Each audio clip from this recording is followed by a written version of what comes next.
You're listening to PetLifeRadio.com. Is your pet stressed out? Does your pet need annual vaccines? Which pet is best for a child? Would you know if your dog was in pain? Pet Life Radio presents The Pet Doctor, where you'll learn everything about keeping your pet healthy and happy.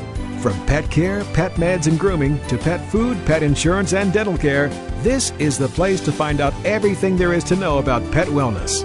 Whether you have a dog, cat, reptile, or rabbit, you'll find answers for your pets straight from the vets, because it's your pet.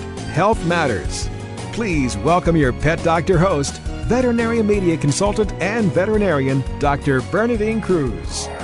Have you ever been to a dog show? They can be absolutely fascinating and can also verge on being overwhelming. The variety of events, performances, and demonstrations will put your sneakers to the test. And then there are the dogs, some with names you've never heard of, and some you've never seen on the street or in magazines. It may seem like a busman's holiday for a companion animal veterinarian like myself to attend a dog show, but I had a fabulous time at the AKC Eukanuba Dog Championships held at the Long Beach Convention Center in Long Beach, California in early December. I had the pleasure of interviewing AKC officials on how purebred dog breeders are striving to improve the health of all dogs. I spoke to breeders of some very unique breeds. I learned how their breeds came to be and why they're enamored of this particular dog and not another. I chatted with a canine division police officer. His dog Blitz could lick you to death at one moment and then take down a bad guy the next. I garnered some great tips on teaching your dog how to be a welcome part of your family and why trotting a dog around a ring can assist young students to excel in school. I spoke to so many people and learned so much that this podcast is going to be a 3-part series. Tune in the next 2 weeks for parts 2 and 3. In case you want to see photos of the dog breeds I mentioned in these segments, go to the Pet Doctor on our website, PetLifeRadio.com, and scroll to these installments. So, sit, stay, listen.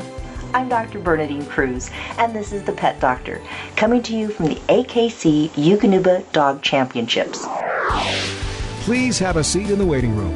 The doctor will be with you shortly, right after these messages.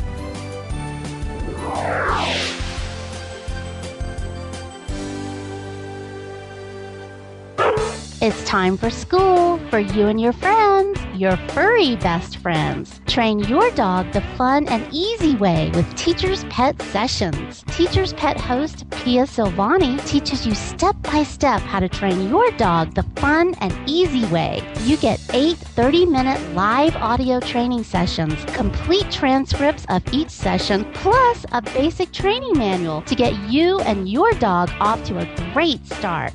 Training begins the moment you bring your dog home. Teacher's Pet Sessions offers positive reinforcement training to shape your dog's behavior and encourages upbeat, enthusiastic responses to ensure that your dog will enjoy learning. Teacher's Pet Sessions dog training is fun at both ends of the leash. So listen, learn, and laugh with your dog with Teacher's Pet Sessions. Get your copy of Teacher's Pet Sessions Volume 1 today. To order, go to teacherspetsessions.com. Hi, this is Pia Silvani, your host. Bring your dog, tug toy, and treats, and get ready to have some fun. teacherspetsessions.com. This valuable information comes from your pet. There's nothing like a wagging tail or friendly paw to lift your mood. They're therapeutic and make us feel good. Studies show pets even reduce stress, prevent heart disease, lower blood pressure, and fight depression. So there you have it. Pets are a daily dose of good health and happiness. Pets add life. To learn more, visit petsaddlife.org. Coast to coast and around the world, it's All Behave with Arden Moore. Find out why cats and dogs do the things they do and get the latest buzz from wagging tongues and tails in Rin Tin Tinseltown. From famous pet experts and best-selling authors to television and movie stars, you'll get great tail-wagging pet tips and have a fur-flying fun time. All Behave with America's pet edutainer, Arden Moore. Every week on demand. This is the place for a special paparazzi treat. only on PetLifeRadio.com.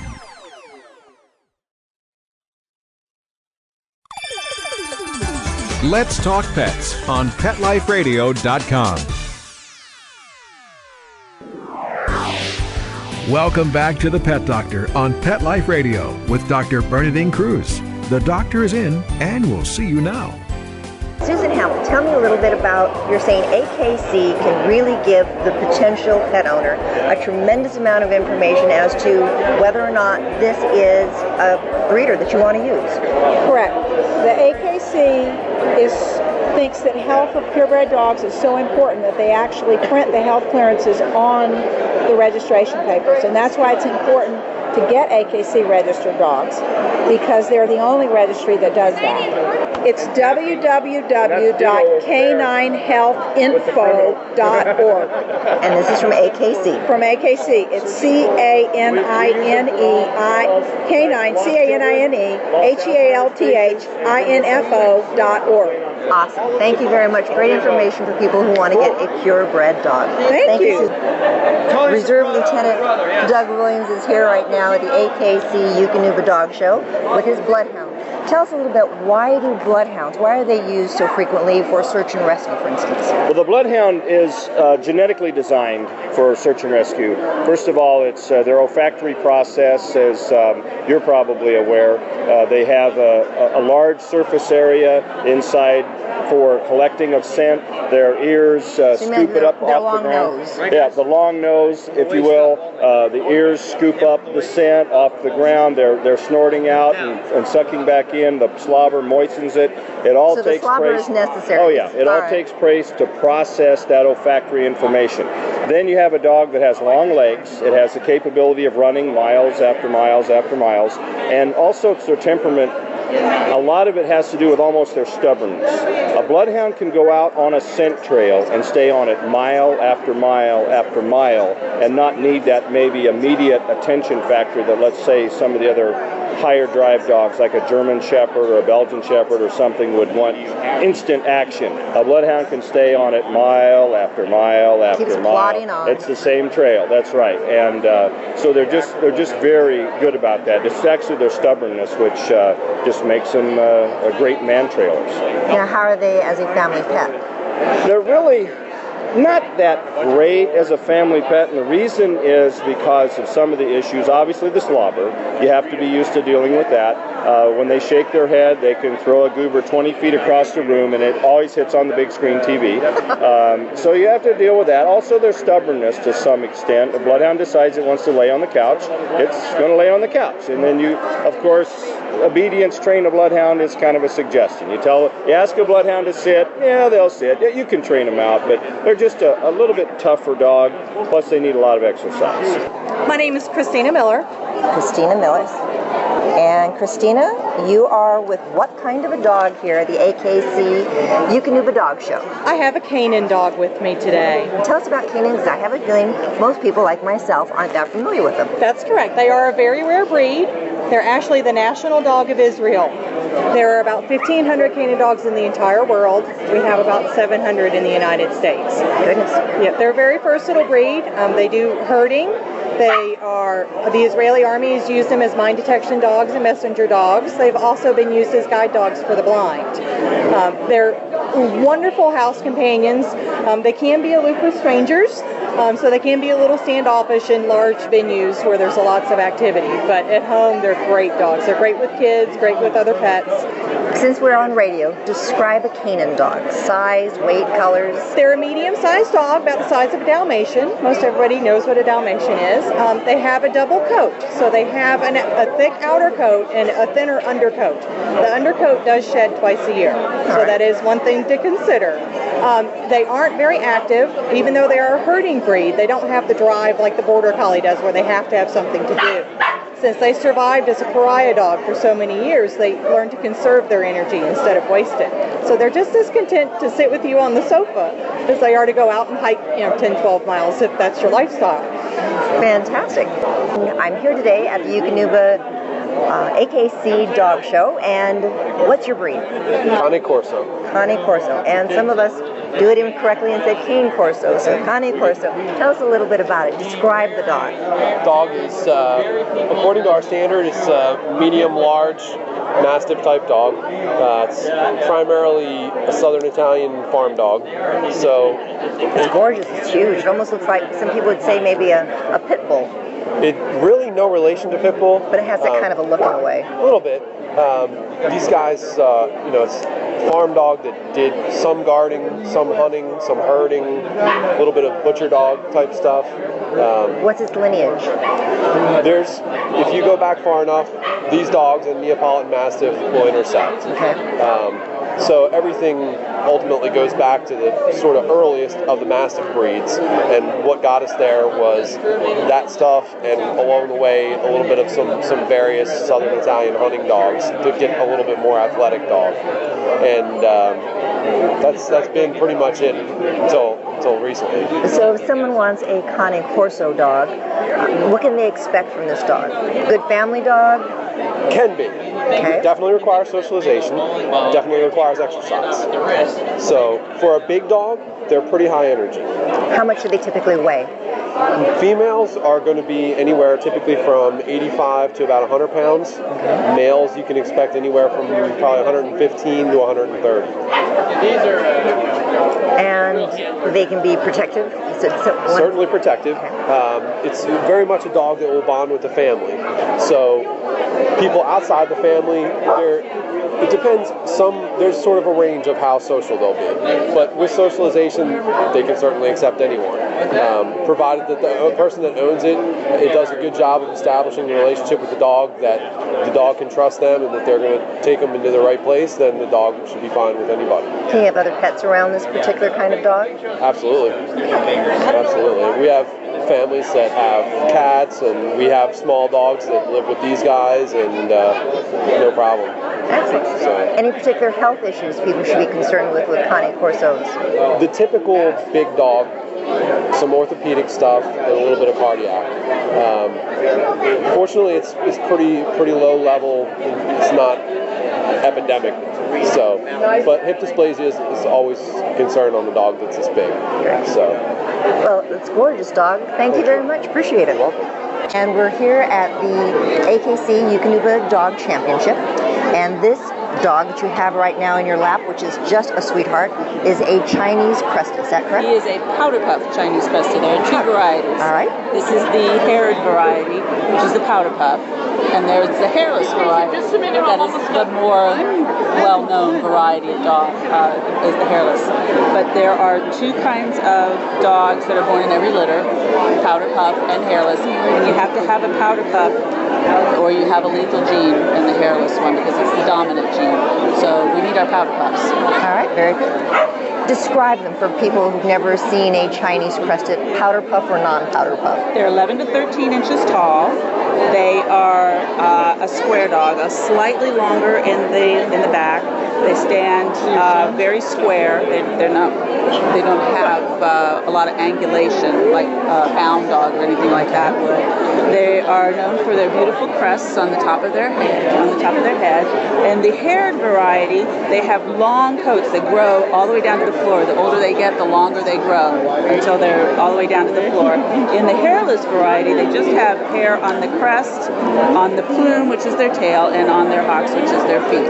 Is this a naturally occurring genetic divergence to get the hairless? It is. Well, it is a naturally occurring gene. They've been around for centuries and centuries. We've traced them back.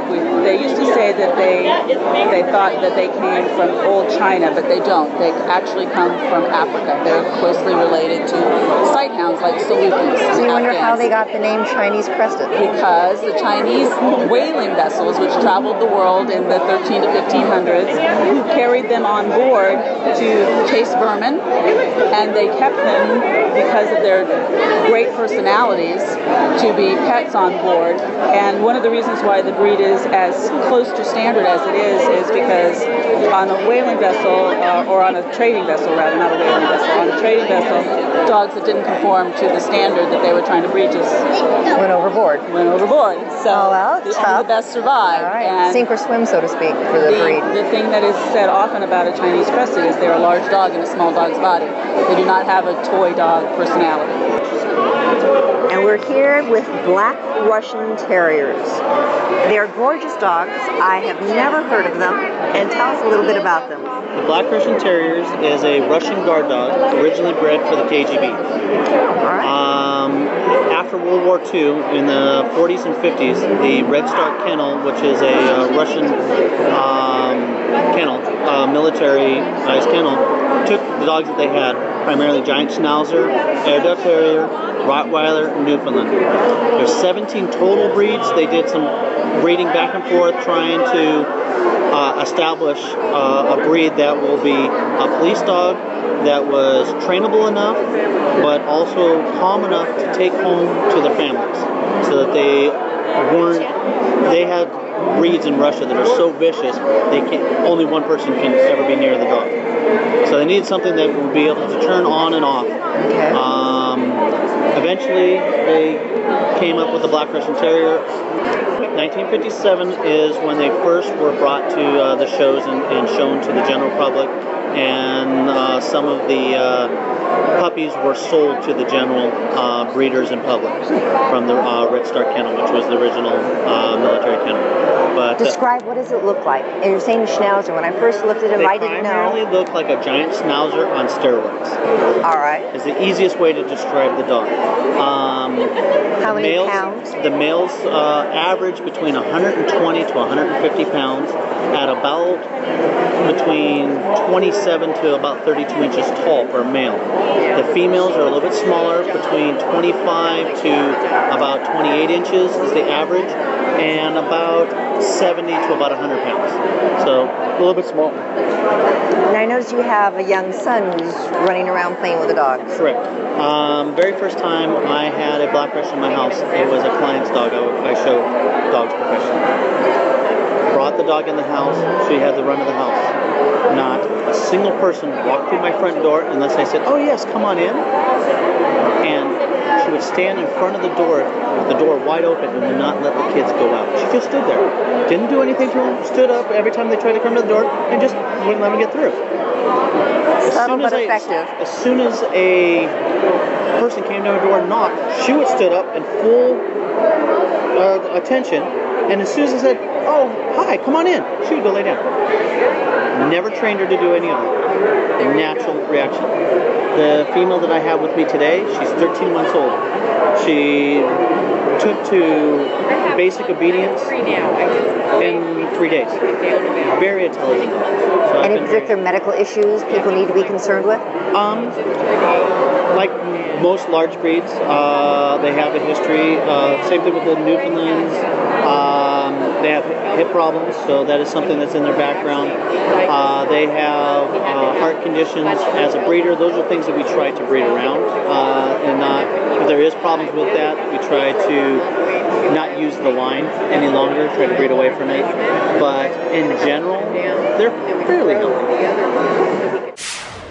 I hope you've been enjoying learning about some new breeds. I'll be right back after this commercial break with information about a dog with 4 very different looks, 4 totally different names, and they're all varieties of one breed. Keep listening. Please have a seat in the waiting room. The doctor will be with you shortly, right after these messages.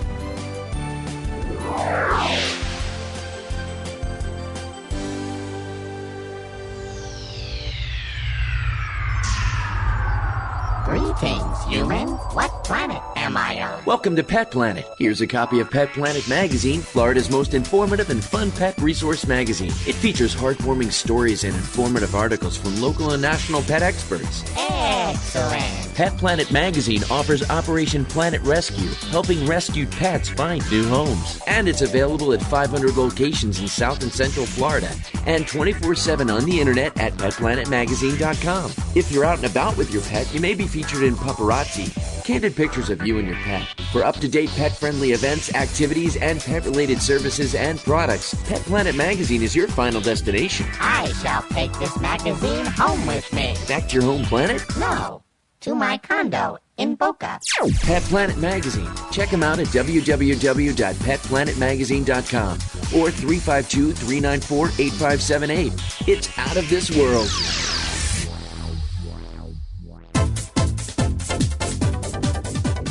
Hello!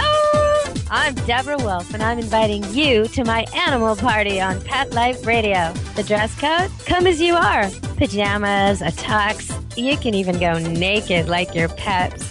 Unleash your party animal at my animal party. Guests you know from Animal Planet, TV, radio, the news, and bookstores will be joining me. And that's because after I won Best Pet Radio in America from the DWAA, I got my paw in the door and I met a lot of amazing people. And the best of the best are going to be coming to the party. They're coming to party with us. So join us at the animal party. Don't miss the party. Every week on demand, only on PetLifeRadio.com. Let's talk pets. Let's talk pets On Pet Life Radio. Pet Life Radio. PetLifeRadio.com. Welcome back to the Pet Doctor on Pet Life Radio with Dr. Bernadine Cruz. The doctor is in, and we'll see you now. So I'm here with Bruce Freeman, and these are Belgian Shepherds that are surrounding me, and they all look so different. That's because there's actually 4 varieties of Belgian Shepherds. All right. In the United States, they're broken into actually 4 different breeds. In the rest of the world, there's 4 varieties, 1 breed. Okay. So you have the short hair brown and black dogs. Those are Belgian Malinois.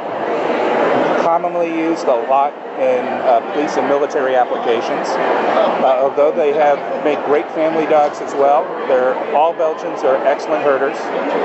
And then you have the long hair, same coloring, brown with the black tips. That's a Belgian Tervuren. And then also you have the long hair black dog, which are called Belgian sheepdogs here. In the rest of the world, they're also called Ronendaals. And then we have a 4th variety, and all of them have the same conformation. The 4th variety is called the Belgian Leichenois. And they have a coat that's similar in texture to an Airedale. Okay, it's a wire hair dog. And these are all 1 breed? Well, in the rest of the world, we're all 1 breed with 4 varieties. In the United States, since 1959, we were broken into separate individual breeds. But all of us have the same conformation. The boys are all in the same ideal range. The girls are in the same ideal range. These are square dogs, very agile. They excel at agility. They've got hundreds of years of breeding behind them for herding, so they're among the top herding dogs in the country. How many pounds for most of them? Say the male and female. On average, the girls are going to go between 40 to 50 pounds. And on average, the boys are going to go from about 60 to 75. Okay. The ideal range for the boys is 22 to 26 inches, and the girls is 22 to 24 inches. Why would somebody want to have one of these dogs as a family pet? Well, let me just show you the picture. I think that while you're interviewing me for vocal media, what you're looking at are babies that are playing with other babies. Yes. These are dogs that have a real affinity for children. They are herding dogs, but they were designed to work with a companion. Their breeding is that they're European farms. So in the morning, the shepherd would take the dog. The sheep would be in the pen, and the dogs would drive the sheep out into the pasture. And at the end of the day, they would drive them back to the pen. Okay. So, and the dog would stay, traditionally either in the house with the shepherd, or they would, in a house outside. These days, they're indoor pets, but these are very intelligent, very fast and agile dogs. And if you have any interest in doing any kind of dog sports, agility, ring sports, Schutzen, although those are not AKC approved events, but those are both obedience and training, guard training. These dogs are just as pets. They attached to their owners. They want to please their owners. They're very happy, upbeat dogs, and they're very protective. Stubborn? No, they are not stubborn. They may play by a different set of rules than you wish at times, but they are not stubborn. All right. But they are high energy, and when you couple that with intelligence, it means that you have a dog that's like maybe smarter than you, so you have to stay on top of it. It's a little bit dangerous at times. Yes, especially me. They've got better memories than I do, and that's tough. But they are superb agility dogs. They're obviously superb herding dogs. They make great obedience dogs, and they make great pets. As a breeder, when we temperament test our puppies, we try to place our puppies with the personality of the people that come to inquire about our dogs. A lot of times they're fit. A lot of times I send people away even if they have money in their hands, because we want to make sure our dogs are with the right people. We don't want to put a hard dog, in other words, a dog that's very dominant, in with a family with small children. We want to place a dog in there that's open and gregarious and is going to lick that little kid in the face all day long. So that's what we try to do, is both as a breed and as breeders, we try to take the responsibility and place the best dog in the best home. Being responsible breeders, what are some health issues that are of concern? Belgians overall, no matter what flavor of Belgian you're looking at, there is about a 17% incidence of seizure disorders, whether it's from hypothyroidism or epilepsy. Now, as conscientious breeders, we all try to breed away from it. Hip dysplasia, elbow dysplasia, it's very small in Belgians. They have exceptional hips. They are going to be, I would say 90% of the dogs that I've seen bred are rated either good to excellent. Fantastic. So, we've really done a good job there. But like any breed, there's going to be some inherent type of genetic disorder of some sort. I mean, you can't say that a dog is going to be healthy forever. And neither are people. Yeah, exactly. But our risks are relatively low for most things. We see a little Pio every now and then in the girls. We see a little Addisons. We see a very small but significant incidence of gastric cancer. However, as a breed, we are funding research programs to find the genetic markers for epilepsy, and we are finding the genetic markers for gastric cancer. We have studies going on at the University of Texas that we fund, and also at Michigan State University. I think that's one of the things that's so great about people that are involved in AKC and these breed clubs, because you know your dogs, you know some of their pitfalls, some of the problems that are associated, and then you're funding studies that help not just your breed, but all dogs in general. Exactly. It's very important to us that we even get involved in health studies that aren't necessarily a problem in our breed, just because all three breed clubs, AKC breed clubs, the Lac and Noir is now in the miscellaneous class, so it doesn't have full breed recognition. But all the Belgian breed clubs set a portion of their revenues aside to fund health studies, because we feel it's the right thing to do. And even if it doesn't affect us directly, if we can help the dog community, that's what we're going to do. And Janet, we're here with German pinschers. Yes. Now, I have to admit, I've never seen a German or a pinscher before. If I have, I didn't know that I was seeing one. Describe to the listeners, what does it look like? What does it look like? What a German pinscher looks like is very similar to what people think a Doberman looks like, only more moderate in size. They're how many pounds? Between 17 and 20 inches in height, between 30 and 40 pounds. So if you think of them, they're like the middle pinscher. There's a Min Pin, which everybody's familiar with, a toy dog. There's a Doberman, which everybody's familiar with, and there's a larger dog. And this is the middle pinscher. This is in between the two. Did it originate from either one? No, actually they did not originate from either one. They split off from the standard schnauzers. Originally, in the standard schnauzers, in litters, they don't hold chair. Standard schnauzers used to have two coat types represented in each litter. There was a smooth-coated schnauzer, which evolved into the German Pinscher, and there is the rough-coated schnauzer, which is now the standard schnauzer. So while there's some similarities, there have over the years they've evaluated or they've evolved in that they have a little less bone than the standard schnauzer. They can be a little bit taller than the standard schnauzer as well. But their personalities are very similar as far as they're very happy, high energy.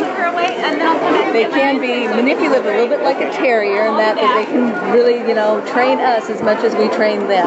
Good with children and other pets? They are good with children if they're raised with children. Like any dog, you have to supervise them and you have to know what you're doing. You can't just turn dogs loose with children without supervision. So I'm the PR chair for the German Pinscher Club of America. We recommend them for the experienced dog owner due to their high level of energy, their need for a lot of exercise. So be a good agility dog? Oh, an amazing agility dog. His litter mate is already trained in agility, just waiting to mature. So very good agility, very good obedience dogs, and just an all-around companion. For somebody who has an athletic lifestyle or an active lifestyle, they will hike with you forever. They will run and play and keep themselves entertained, and they're just a great all-around dog. I like to say they're small enough to be compact. Transportable. We call them the portadobes because they're just a little bit smaller. And they have, and as a veterinarian, you're probably noticing they have very few health issues. Excellent. Yes. And so that's really nice. And that part of the German Pinscher Club's motto is that our goal is to keep them free of genetic health issues. So we do a lot of testing and a lot of selective breeding to make sure that we don't bring in any diseases. Now, like the Doberman, I noticed they have cropped ears and cropped tails. Now, is this going to be something that this breed has to have for AKC? It is not a fault to have them. They're shown equally correct traditionally. They're cropped and docked. There are those that, choose not to, and we still have that option here. Oh, Janet, thank you very much. I've learned a lot now about German Pinschers. Appreciate it. Thank you. Nice to meet you. We're here right now with Finnish Spitz. Tell us a little bit about the Finnish Spitz. How many there are in the United States? What do they look like? They look like red foxes, basically. The standard actually says they're supposed to be foxy in appearance. There's probably not more than 1,000 of them in the United States. It's a relatively rare breed. So I shouldn't feel too bad that I haven't seen a lot. No, not at all. I mean, in California, I think we have probably 3 or 4 breeders, major breeders. Oregon, I think there's 1 or 2. But several in Texas, a couple in Arizona, New Mexico area. East Coast, there's really only 2. So there's not a lot of breeders, probably not more than a dozen breeders in the country. We usually average less than 10 litters a year bred. So, I mean, you can see why there's not a lot of them around. What are their fine points? Their fine points are their characteristic, basically their temperament and everything is cat-like in nature. Oh. They are very clean, very fastidious dogs. They're a little bit aloof. They have a cat-like... Sounds like a cat. Yeah, they have a cat-like personality. They own you. You don't own them. They love you. They're very family-oriented, but, I mean, they'll come over and sit next to you to be petted. They don't necessarily want to be in your lap or held, and when they want to get down and go sit in the corner, they want to get down and go sit in the corner, and they will. And if they had a motto, it would be, been there, done that. They don't like to do the same thing over and over and over again, so you've got to be creative with them. They're a tough dog to train for obedience for that reason, because if you read the obedience books, it says take them outside to the same location, 30 minutes, same time every day, and work them. Well, by the time you take them the 3rd day, they're going to look at you with this, I've done it, you want to do it, have at it, I'm going over here and see if there's a squirrel, because they're a hunting dog in Finland. Okay. And they hunt everything from what's called a capercaillie, which looks like a wood grouse here in this country, up to and including bear and caribou and elk. They will go in water and retrieve duck. Now, these are small dogs. These are small dogs. but very versatile in their hunting techniques. They will usually go out from the hunter about 200 yards and search left or right 300 yards. And their barking will tell the hunter where they're at. They'll come back every 15 minutes to maybe a half hour and look to see where their hunter is. And the hunter can hear, and by the tone of their bark, you know if they're either in chase of a bird to put it on a tree or if they've got it treed. And once they get it treed, they'll change the bark, they'll wag that tail, they'll keep the bird's attention, the hunter will come in, shoot the bird, they'll retrieve it and take it back to them. So, are there barky dogs at home? I know right now that your little honey is just excited about what's going on around. When they get excited, they'll bark. But I mean, if you've got them in the house or in an apartment, they're not going to bark unless they have a reason. You know, if somebody knocks on the door, they'll alert, you know. It's not a dog that you would live in a small neighborhood where your neighbor lives, 10 feet from your backyard, and you'd put them out at 6 in the morning and go to work and come home at 6 at night, and your neighbor didn't want it. They'd probably come home and have a dead dog. Because if they saw a cat, they saw a squirrel, they saw a bobber, they're going to spend 15 minutes barking. And, in the summertime, if they get the windows open, they're going to drive something crazy. What about health issues? Any particular health issues for them? No major health issues at all. The only thing we have had occasional things seen is luxated patellas, and that's because they're fairly straight front and straight rear balanced dogs because they're going up trees, looking up trees and everything. But that's very rare and not on a normal basis. And you do that with OFA, have them checked. I have only had one dog ever fail OFA, and it was on a hip dysplasia. One hip was slightly flat. I've done patellas and everything on all. I've never had it. And I use pen hip on mine. And mine pretty much come out in the top 10% of all dogs in the country. It's a very healthy, but we are vigilant about doing those tests to make sure. I think that's one of the great things about these breed clubs is that you are so concerned with your particular breed and you have reputable breeders. I do elbows, hips, and knees, and I also do eyes. Awesome. And so it's a very good breed. We've had them a long time. So is she. I'm the current president of the Finnish Spitz Club of America. She's the incoming president of the Finnish Spitz Club of America. I'm an AKC judge. I judge the breeds and everything. So. Well, Rowdy Yates, thank you very much for giving my listeners a little background on myself on Finnish Spitz. Well, thank you very much, ma'am. We appreciate your stopping by. No matter what kind of dog you want, one that can protect your property, your children, or just the couch. If you want one that loves cold weather or prefers to snuggle under the covers with you at night, the AKC can help you find the perfect pet. Go to www.akc.org,